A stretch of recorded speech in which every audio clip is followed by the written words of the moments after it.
കേരളത്തിൻ്റെ ഡൽഹിയിലെ പ്രതിനിധി കെ.വി. തോമസിൻ്റെ യാത്രാഭത്ത ഉയർത്താൻ സർക്കാർ നിർദ്ദേശം. പ്രതിവർഷ തുക 5 ലക്ഷത്തിൽ നിന്നും 11,31,000 ആക്കാൻ പൊതുഭരണ വകുപ്പ് ധനവകുപ്പിന് ശുപാർശ നൽകി. നേരത്തെ കെ.വി. തോമസിന് യാത്രാഭത്തയായി പ്രതിവർഷം 5 ലക്ഷം രൂപയായിരുന്നു തുക അനുവദിച്ചിരുന്നത്.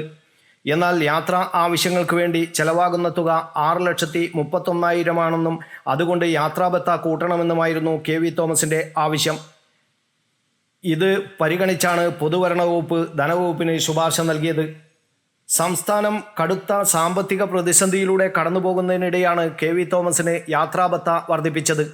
കഴിഞ്ഞ ദിവസം PSC ചെയർമാൻ്റെയും അംഗങ്ങളുടെയും ശമ്പളവും ആനുകൂല്യങ്ങളും സർക്കാർ കുത്തനെ കൂട്ടിയിരുന്നു. ചെയർമാൻ്റെ ശമ്പളം 2,26,000 നിന്നും 3.5 ലക്ഷം രൂപയാക്കി. അംഗങ്ങളുടേത് 2,23,000 നിന്നും 3.25 ലക്ഷവുമാക്കി. പെൻഷനിലും വലിയ വർധനവുണ്ടാകും.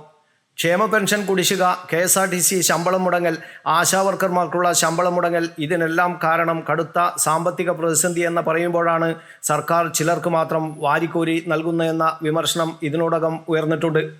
കോൺഗ്രസുകാരനായ കെ.വി. തോമസ് MLA, MP, സംസ്ഥാന മന്ത്രി, കേന്ദ്രമന്ത്രി എന്നീ സ്ഥാനങ്ങളൊക്കെ നേടിയിട്ടുണ്ട്. കോൺഗ്രസിൽ സ്ഥാനമില്ലാത്തപ്പോഴാണ് കഴിഞ്ഞ നിയമസഭാ തെരഞ്ഞെടുപ്പ് കാലത്ത് CPM-നോടൊപ്പം ചേർന്നത്.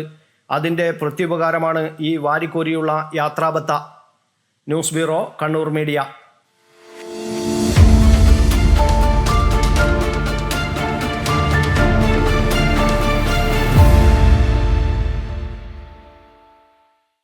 വിവാഹ പർച്ചേസുകൾക്ക് കുറഞ്ഞ പണിക്കൂലിയിൽ സ്വർണം മുൻകൂട്ടി ബുക്ക് ചെയ്യാൻ അഡ്വാൻസ് ബുക്കിംഗ് സ്കീം. പണിക്കൂലിയിൽ 50% വരെ ഡിസ്കൗണ്ട് നേടാൻ മൈ ഗോൾഡ് സേവിംഗ് സ്കീം. പണിക്കൂലി ഒന്നുമില്ലാതെ സ്വർണ്ണാഭരണം സ്വന്തമാക്കാൻ ഗോൾഡൻ ബഡ് സ്കീം.